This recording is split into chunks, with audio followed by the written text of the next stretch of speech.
Hello, everybody, and welcome to episode 125 of Sports Speak. Hope you're doing well. I'm Eddie Kalegi. And I'm Tim Moore. Drew Jewah is joining us as well. It is our NASCAR season preview. It's an exciting time in sports because NASCAR just getting started. Recording this on Friday night, so we are less than 48 hours from the Daytona 500, and the Super Bowl has just passed. So let's talk about the Super Bowl first. Then we're going to do a NASCAR season preview, some rapid fire topics, and also talk a little about Travis Pastrana because that's always a fun topic to get to. But let me start with the Super Bowl. Now, we did some reactions, and my live raw reaction was very mad about the holding call. I do know that James Bradbury has since acknowledged that it was indeed a hold, and I am still annoyed that based on how the game was being played that they called that a holding, because there were much more egregious holding calls throughout the game that should have probably gone against both teams. And to be completely honest, the officiating was not great at all. And it's ironic that this is after Roger Goodell, a week before the Super Bowl, said that, quote, officiating has never been in a better place in the NFL. But you have had back-to-back Super Bowls come down to questionable holding calls with less than 2 minutes left in the game with a team on a game-winning drive on third down. So I would not say that. And there were other bad calls in this game. I will say the Eagles dodged a major bullet. That play in the third quarter when they had the long drive when Miles Sanders fumbled the ball and they said he hadn't made a football move. I mean, what is a football move, number one? Number two, to me, that was a pretty obvious fumble, and the Eagles got away with it. Then there was the whole thing about what is a catch, and then them saying that the Dallas Goedert catch was not a catch, or Devontae Smith positioning the ball near his helmet was not a catch. Well, last time I checked, David Tyree used his helmet to make a catch, and that counted. So there was just a lot of confusion with how the game was officiated. But there are multiple reasons why the Eagles lost. Number one, the defense did not show up. Thank goodness Jonathan Gannon is gone. I do not understand how he was able to get a head coaching job after that defensive performance. And before you start trying to pin it on the players, look back at the last 2 years of Philadelphia Eagles football and name me one time where the Eagles defense was able to shut down a good quarterback. Let's look at the three prime examples where they faced really good quarterbacks this year. Aaron Rodgers, they gave up 33 when he had no weapons. Dak Prescott, everybody wants to talk about the Christmas Eve game that they lost because Gardner Minshew was their quarterback. Well, Minshew brought the offense 34 points. The defense gave up 40. And then we know what just happened in the Super Bowl. And this is an elite unit. Hassan Reddick is one of the best defensive, pass rushers right now in the NFL. Fletcher Cox and Brandon Graham are great veterans. Josh Sweat is a good piece. Jordan Davis was a great draft acquisition, and you can't forget about the secondary. But they were so mismanaged on several plays in this game.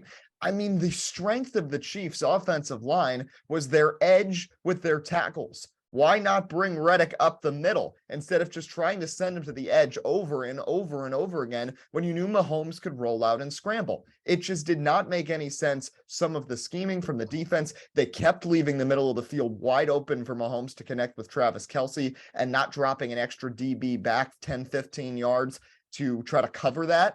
And it was like playing Madden, and they kept spamming tight end attack with Travis Kelce. That is basically what the Chiefs did in real life, because the Eagles didn't adjust their defense. And that goes on Jonathan Gannon. That's number one. Number two, the fact that the Kadarius Toney was allowed to return a punt all the way back to the Philadelphia 5. How do you allow that? How do you allow that? I mean, that's horrible. The Eagles special teams was saved many times this year because the offense and the defense were electric, but Eagles had some major special teams issues in this game. Jalen Hurts played a great game. I'm confident the Eagles will be back in the near future. They do have a lot of questions this offseason. I'll chalk it up as a good year. They still had a better year than the New York Giants, but how ironic is it that the two main players in the fourth quarter that cost the Eagles were Kadarius Toney and James Bradbury? So I guess, Tim, you do get the last laugh. As a non-Eagles fan, how do you react to the Super Bowl? And hey, and you can't say anything about the city of Philadelphia because, as we saw, they'll riot and tear things up either way, win or loss. So Well, that is true, win or loss. But thankfully, the government handled it very nicely so that nothing was torn down post game. So I guess they get a W for that one. But needless to say, you know, I get the officiating up and down call. To be honest with you, see, you said the Miles Sanders fumble, or being what the football move or not. To me, actually, I think that's not a fumble, and I tend to agree with that call. But the stuff, helmet catching out of bounds and so on, it's just football refereeing has become so complex. I feel whereas baseball, it's so different. Where how their review process has gotten a little bit more advanced as years have gone on, because of the fact that there's a little bit more free reign with replays and so on. But with the NFL, it's just like you can't review everything, unfortunately. Because, for example, if you were reviewing holding calls, there's holding on almost every single play of the game that goes on offensively and defensively. If you were to review pass interference, now, by the way, that was in the league for 1 year, and the NFL purposely botched it on their own end because they didn't want referees being shown up, and thus that whole process was a disaster. But just like how you can't, unfortunately, review pass interference, which for the record, I still think you should be able to. I just think that there's certain penalties that should be able to be looked at rather than the whole spectrum. But the NFL rather view the whole spectrum as something that should be reviewed, and because that's not realistic, hence why penalties shouldn't be reviewed. But I view it like this: Philadelphia played very good offensively. They had a good first half, but the end of the end of the game, it doesn't surprise me that the Kansas City Chiefs won, because realistically speaking, the Kansas City Chiefs missed a field goal and just didn't. They played better offense, and they had a lot less time of possession. And the big thing is, you want to talk about the defense allowing big points, big totals. I'd like to remind you this as well, that, yeah, you could talk about the secondary getting torched and mismanagement, but a team that has the, third most sacks in NFL history this year, or second most, whatever it is, they came very close to setting the record. How do you get 0 sacks against that Kansas City Chiefs offensive line? And I understand it's a lot better than past seasons, especially all the way back to the most recent Chiefs Super Bowl, where the offensive line was all injured and Patrick Mahomes had to run around the field pretty much on his own to try to stay alive. But the fact of the matter is that offensive line, in my opinion, is not good enough to really have a game where Patrick Mahomes is getting sacked a mighty 0 times. I feel that the defense overall flopped. I don't view it all, in my opinion, on coaching in that matter. But the fact of the matter is this: the Eagles saw a real football team. We got the advertised high-scoring Super Bowl as we all thought it was going to be. And while it does stink that a penalty does have a major implication yet another year towards the end of the game, it's the fact of the matter that I still truly do feel the better team won the Super Bowl. And I know you're an Eagles fan, so you may view it differently, and I understand that I'm a Giants fan too, so it could come off the wrong way. But for the Chiefs to produce as many points as they did as an offense, with yet not even having anywhere near 30% of the time of possession, is something that really should be applauded, because you do not see that happen this often in the NFL anymore. I can name very few teams that really see 30% of the possession time in a game and yet score the amount of points they did in that Super Bowl.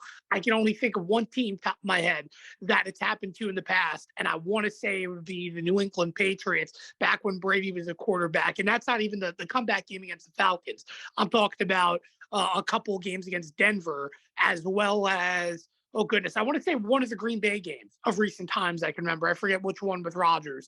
Not a playoff game, a regular season game, of course. But I can name very few instances where you really see that, and it typically beholds with elite quarterbacks under the helm.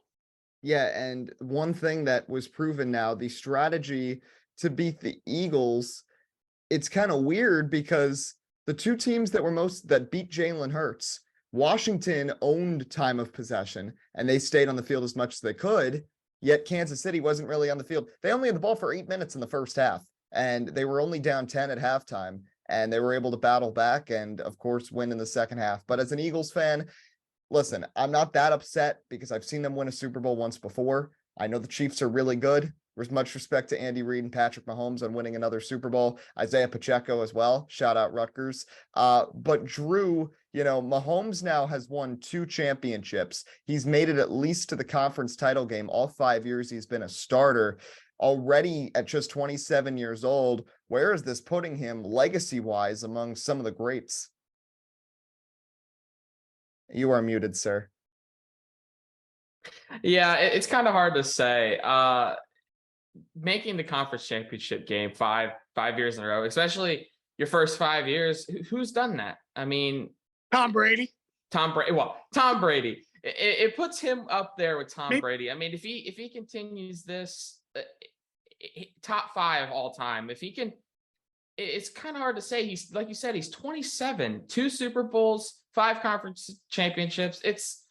It's kind of impressive to see how dominant the Chiefs have been. And, we keep writing them off. We keep I myself, I didn't have them making the Super Bowl. I had the Bills making the Super Bowl, and, I keep writing them off, and they always find a way. They lose Tyreek Hill, they make the Super Bowl, they win the Super Bowl. So it's impressive. Yeah, the only team I can match, I was going to say, the only other team I think you can match that stat point, I want to say, is Ben Roethlisberger. That's it with the Steelers. I don't really, it also goes to credit with Patrick Mahomes and the Chiefs to have as much success as they've had over the last 5-6 seasons. There are very historic quarterbacks that have only been able to do that. And to be honest with you, I think it really does give a true testament, not to the NFL, but the game of football in general, of how much better the game of quarterback is actually getting as time is going on. Because I know a lot of people say, hey, Tom Brady's records are going to be untouchable. And while I do agree, it's very hard to have a long-lasting career like Tom Brady has had. But the fact of the matter is that there's going to be quarterbacks in this upcoming generation that are absolute athletes. And of course, Patrick Mahomes is a freak athlete of his own. But it's the fact of the matter that really only the special ones have had success from the start of their career and really do live that elite status of being considered the conversations of the greatest quarterbacks of all time. And for the record, I'm not saying Ben Roethlisberger is one of the greatest quarterbacks of all time, but he does fit in that conversation, in my opinion, as being one of the all-time greats. Patrick Mahomes, in my utter opinion, and this may come off very, very, very crazy, I guess you could say, because he's still relatively young in his career. But I do truthfully believe that come the end of his career, we very well could be talking about Patrick Mahomes being better than Tom Brady and being the greatest quarterback of all time. Well, yeah, he's trending towards that. And the amount of competition he already has in the AFC and he's going to have over the next few years, just at the quarterback position, is going to be big. And the fact that he has not really slipped up, and only really bad game we've seen from Mahomes was the Super Bowl against the Bucs, and he was missing both of his guards on the offensive line. And got to give credit to Andy Reid too. I mean, he made it to 4 straight conference championship games with the Eagles, including a Super Bowl. Then year in and year out made the playoffs with Alex Smith as his quarterback with Kansas City. And then immediately Smith out, Mahomes in, and they've become a borderline dynasty. So shout out to everybody that's part of Kansas City. Disappointed about my Birds, but I have faith that they will be back. But Tim, last important question for you regarding the Super Bowl. How did you enjoy the halftime show? I didn't. Oh God, do I really have to talk about this? Yes, it's pertinent. It's Rihanna. The halftime show got more viewers than the game, apparently. I was very down the middle on this, to be honest with you. I said that I actually thoroughly enjoyed the NASCAR halftime show and the Clash more than I enjoyed the Super Bowl halftime show. And for the record, I don't think Rihanna did a bad job, but I just think the tone for me got very set off from the start of what happened. And to be honest with you, again, I don't think it was intended to be that way, because again, you're in Arizona, and I understand they have like Arizona Cardinals colors, but for there to be an African-American woman being danced around by men in white hooded costumes does not give the right tone to me to start off. That to me was very worrisome. Obviously, as it went on, it looked less like that, but the initial start was not a good look for me, considering the coloring of white and red. And that's the reason why I don't really want to talk about it, because to me, it's a little bit, insensitive, details. that just kind of bothered me a little bit. But from the aspect of the performance, I don't view it as the greatest of all time. I do view it as a very good one. I just still, like I said, I was more entertained by the NASCAR halftime show, though. I feel like What was Khalifa? We Done Boys. That's a great song. Oh, yeah. Most of the NASCAR fans probably don't know that song, but it was a great song. But most of the people in the end of Rihanna, I think the most people are disappointed because everyone wanted Kanye. Everyone wanted Kanye there in some way. Kanye was not. I There's know. no way it, Kanye was showing up at the wanted Super Bowl this year. Kanye. It was because let's be honest too, in terms of Super Bowl performances, how many of them over the last 10 years have actually been solo? Think about it. Yeah, there haven't been many that have been truly solely done in a while. So with that being said, I think the performance is incredible too. By the way, credit to her. I don't know if it was announced if she is officially pregnant, but if she is, that is incredible. Remarkable for her to go through a full halftime performance and being pregnant with a child. That's incredible and remarkable. I also read some things too. Apparently, she doesn't really get paid for the Super Bowl. I don't know if it's true. She gets paid like $450 from the state of Arizona, and like that's it. Like she's just everything in terms of what she's getting for is publicity. And that's for the record for like almost all Super Bowl halftime show performers. Yeah, the NFL does not pay appearance fees to those people. They just provide them like the free hospitality for a week. Again, the NFL is just able to rule everything. But which is crazy. But again, I just don't view it as one of the greatest of all times. But all credit to Rihanna in regards to the performance she was able to put together. I just don't view it as better as the NASCAR halftime show, though. Now, again, people view it differently. But if you're not a fan of NASCAR and you didn't watch that, I felt a lot more people were into that than they even were the race that was on the racetrack. So let's talk some NASCAR now. We are in the middle of speed weeks. Once again, Alex Bowman and Kyle Larson on the front row. Hendrick Scott sweeps the front row again. Chevy is on pole for the 11th year in a row. It's getting insane. Tim's repping the Bowman shirt. The duels last night, I enjoyed them. I think it's funny. It doesn't matter which drivers are in which duel. I feel like the same thing happens every year. Duel 1 is kind of boring, and there's not much that happens until the last lap, and there's usually a clean battle for the win. Duel 2, something crazy happens, and then you get some wild racing. Duel 2 was very entertaining, especially those last few laps. Everybody was on the edge. That crazy save by Todd Gilliland. By the way, never doubt a Gilliland in a 38 car at a plate track. I mean, his father had some great runs, almost won the 500 in 2011, pushed his teammate to a win in 13, got the pole in 07, and now Todd kind of getting kicked out of his ride for 6 races. Seems like he's found a ride with Rick Ware in those races where he's lost it. I don't really understand what the rationale is for that with Front Row Motorsports, but he looked good. The racing was solid. I don't know what Daniel Suarez was doing, pushing Kyle Busch that hard down the back straightaway, and that caused a big one. And I know Travis Pastrana was involved in that. We'll talk about Travis Pastrana in a few minutes, but I want to just talk general about the NASCAR season first and do a little bit of rapid fire about some different drivers. And we'll start with Kyle Busch. Not the best luck in the duel last night, Drew,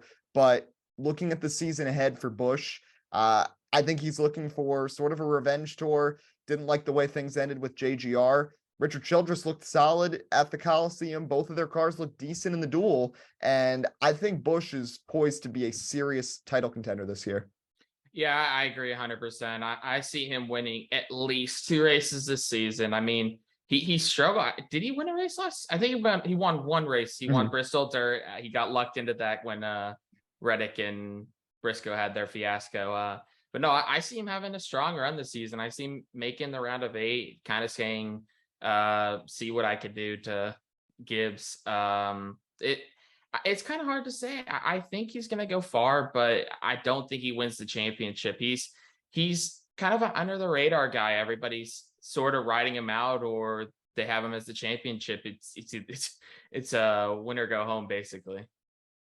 So, Tim, let's talk about someone else who's a veteran and is in his last year, Kevin Harvick, who has had really an up and down last 5 years. He's had 2 seasons where he was the best driver and did not win the championship, 2018 and 2020. Then last year, had 2021 had the incident with Chase Elliott, and then he wrecked himself running away from him with the Roval. Then last year was irrelevant, then won back-to-back races late in the regular season, made the playoffs, eliminated in the first round. Last driver from the Winston era, so when he retires, it's really going to be changing the guard, and Busch and Truex are going to become the two most veteran drivers in the Cup Series. But what do you expect to see from Harvick in his last season here with Stewart-Haas Racing? Well, compared to all the all-time greats in over the last 10 years that have retired, the one thing you have to give Kevin Harvick a lot of credit about is the fact that, yes, while he had his struggles of not winning over the past 2 seasons, he's really never truly faded. He's always still consistent. And to be honest, if you remember last year, as the season went on, he was actually my prediction to win a championship, going into the playoffs, just kind of the momentum he built after those back-to-back wins. I think Kevin's going to enjoy every minute of this season, obviously, with it being his last year. And I truly do believe, compared to other guys that come back, that this very well may be the last ever time we'll see Kevin Harvick on a racetrack, period. But with that being said, I think Kevin Harvick's going to have a really good season. I think they're going to make the playoffs. I don't think he's going to go deep into a championship run. I'd say he's going to be maybe out round of 12, maybe round of 8. I don't see him making a Final Four. But I truly do believe that he's going to be the center of this Stewart-Haas team this year, as compared to where it felt like last year. Chase Briscoe was more the center of that team. And I really do think he's going to win some races. Honestly, I know he's had a lot of bad luck at Daytona since he won that race against Mark Martin years ago, in terms of the 500. But I would not be surprised if Kevin Harvick turned around and won the Daytona 500 on Sunday.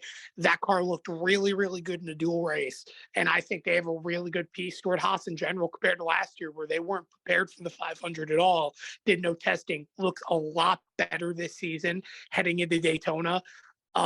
But I really do think Kevin Harvick's going to have a really good season, compared to last season, if you want to compare. And I think that, again, he's going to be a Hall of Famer single-handedly, hands down.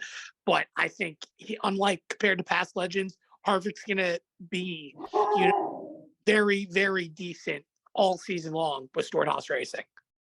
Drew, that was a nice animal noise, by the way. Anyway, let's talk about the rookies this season. We got 2 of them making the jump to very solid Cup teams. And I think this is going to be the best rookie battle in terms of the rookies actually being contenders with the rest of the field since Elliott and Blaney entered the series in 16. You've got Ty Gibbs, who looks very comfortable in the Cup car so far, looked fast at the Coliseum before he had the fire, looked very solid in his duel and not very erratic at all in the pack, and seemed to fit right in, was racing in both lanes. Then you have Noah Gragson, who has made a lot of Cup starts over the last year and change, and he knows the next gen car pretty well, and now goes to Legacy Motor Club that has the tie-in with Jimmy Johnson, has a good teammate in Eric Jones.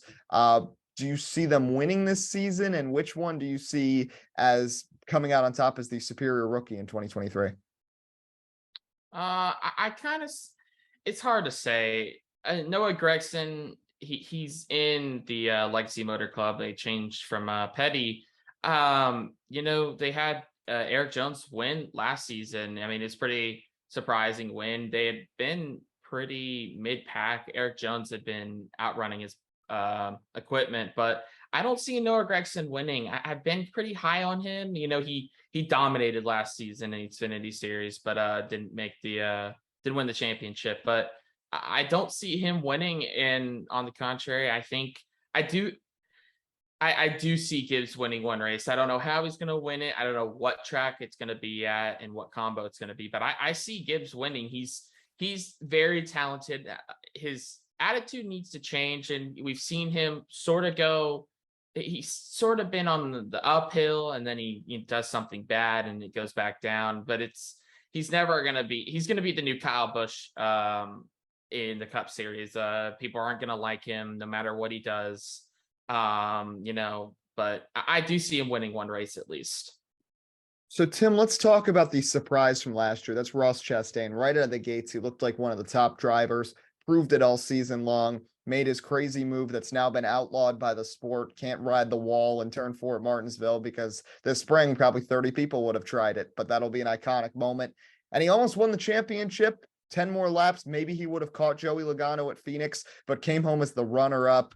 Do you see him carrying that over into this season, or do you see last year as being a bit of a fluke from someone who has been in the sport for a while but had never had a performance like that? Well, I think Ross Chastain absolutely carries into the season. I just don't think he replicates the same success maybe in the playoffs as compared to last year of how he got into the Final Four. I absolutely see that one car winning at least one or two races this season. And I truly do think Ross Chastain's an absolute talent. It's just, again, can he keep his nose clean? And, it's kind of funny because to the contrary, Drew just talked about Ty Gibbs, how I truly feel Ty to open up this cup season. It's like he's not trying to rustle any feathers. He's trying to actually stay quiet and really treat it as a rookie of he's trying to earn everybody's respect as compared to what he was doing down in the Xfinity series. And really his approach to the Coliseum and even Daytona in the duels yesterday made that very evident. But as compared to what we're seeing on Ross's end, Ross proved immediately he was going to be aggressive at the Coliseum. Want to take whatever you feel about the Denny Hamlin accent, that's whatever. But even, yesterday in the first duel race, he was relatively aggressive, then, fell in the strategy. I think Chastain's going to be the same as usual. I just hope he doesn't really rustle any feathers the wrong way. He probably will, but he's going to have a lot of speed, and also very big kudos to him for signing that extension, just like how Bowman did before Daytona. I think that takes a lot of stress off the table, even though we all thought he was still going to stay there regardless of what happened for Chastain. But I think it's really good for him to get that out of the way, knowing that he can just focus on this season, the future, trying to build what we add is only a third-year team of Trackhouse Racing into what could be a championship caliber team. Yeah, I agree with that because, and it's not just him, Suarez as well. They're both locked up now for the next 3 years. No uncertainty with that team at all. They can just focus. And that also means a lot for Trackhouse, like you said, trying to build up. Of course, Chevy sort of has that hierarchy where it's Hendrick, then Childress, then everybody else. Trackhouse wants to mix into that and be a top team, and to be able to lock up two talents who both went multiple rounds in the playoffs last year and both got their first career wins and have probably a lot more winning ahead of them is a really good sign for Justin Marks and Pitbull and everyone involved with that team. So let's get to our picks. We're going to go to the championship picks. We'll talk a little 500 and then give our 500 picks. Now, just like last year, we're going to be bringing back our weekly pick'em for NASCAR. First off, shout out to me. I officially clinched the NFL pick'em championship this year by a game over Tim. It was tight, but I survived for the victory. So I've won it twice. Tim won it back in 2021. Last year, I looked like the dominant force in the NASCAR pick'em at the start of the season. Then once the summer came, I fell apart. Tim passed me, but to be completely honest, if Drew did the full 36 races, he probably would have won because he was not far behind both of us and he did not do the first 6. So now all three of us will be picking all 36 races. So we should have a fair three-way battle, but championship 4 and our champions. Now I'm going with a big underdog for the championship this year. So my final 4, I think Joey Logano is going to make it back. I think Logano is maybe the most talented driver in the field right now, 2-time champion now, proving he's still got so much left in the tank. He's only 32. I've got Christopher Bell making the final 4 for the second straight year, proved he could be really clutch in the postseason. Larson's going to bounce back. He's going to make the final 4. And I think Denny Hamlin is going to actually make it to the final 4 this year. But my champ, I'm going with Christopher Bell. I know some people might say he at sometimes might be the weak link at Joe Gibbs Racing. The person on the screen, Mr. Moore, said something very similar along those lines back in July. But now you have Ty Gibbs as a rookie. Denny Hamlin's focus is a lot on 2311. And you have Martin Truex Jr., who's probably only got a year or two left in the Cup Series. Christopher Bell can really become that face and that consistent face, because I feel like there's going to be a lot of off-the-track distractions with Ty Gibbs. But I think Bell is going to be able to win the championship. Now, Drew, you came on my Rutgers show a couple of weeks ago. You said your final 4 was Blaney, Hamlin, Elliott, Chastain, and that Blaney will win the championship. Are you sticking with that? It's so hard to say. I feel like I could switch like 3 or 4 guys. Like I feel like I could take out Hamlin and maybe add Logano, Chastain, add like Byron or somebody, maybe even Bowman. It's so hard to say with this field being so close. It's not like last year. We're not going to see it kind of being random, like it felt like the first couple of races. I feel like it's so hard, but I think if I'm going to switch one, I'm going to put Hamlin, and it's going to be Bell instead of Hamlin. All right. And Tim, who's your final four and your champ? Well, it's funny. I know Eric couldn't be on the show today, but we were talking about this late last night. And there's so many guys this year that I just feel like are going to have really good years. Kyle Busch being one of them. I think it's going to be such a step up compared to last year. I think Christopher Bell's going to have another very good year. Ross Chastain. I really think this is going to be a dominant year for Martin Truex Jr. I think MTJ not winning last year is going to definitely light a fire under his tail, and I think he's going to have a lot of speed.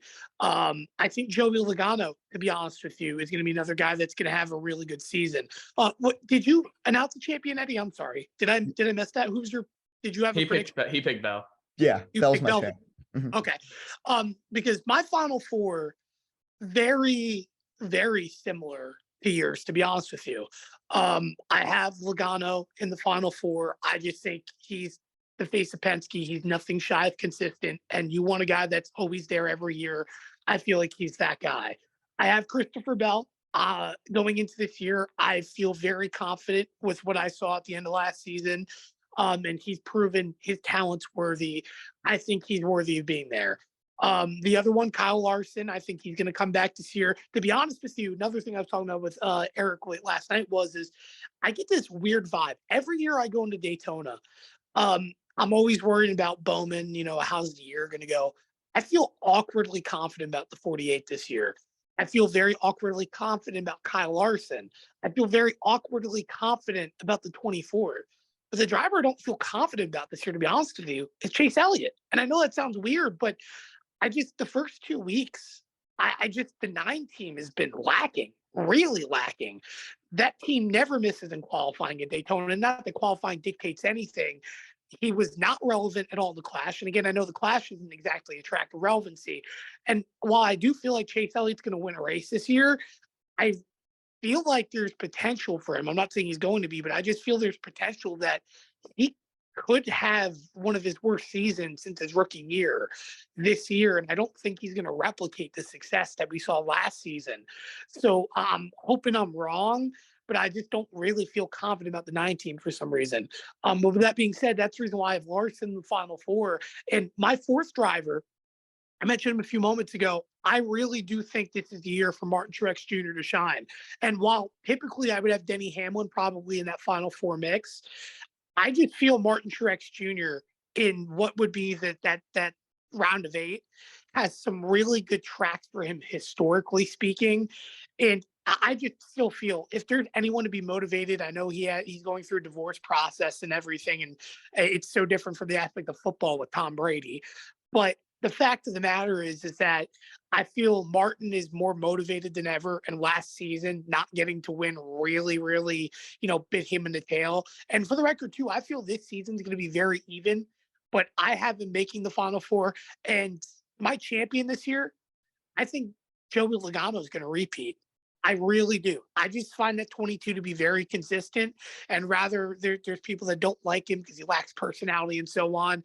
I think Joey Logano is, another one that is just going to be a sure bout Hall of Famer, has that talent. And I feel like he doesn't get enough credit, really should be one of the faces of NASCAR as he was when he was younger. And I think he earns this respect of he's the guy you have to beat this year if you're going to want to win a championship.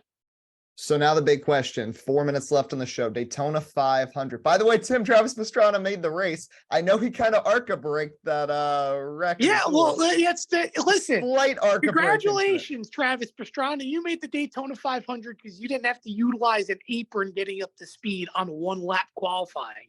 You beat a bunch of underfunded teams that ended up, not qualifying in because you were on a fully funded team, so hence both you and Jimmy Johnson should be expected to have the qualifying speed, considering there's no skill revolving around other than getting through gears to run a 1 lap qualifying. So there's no skill with your favorite driver qualifying on the pole? There is absolutely no skill.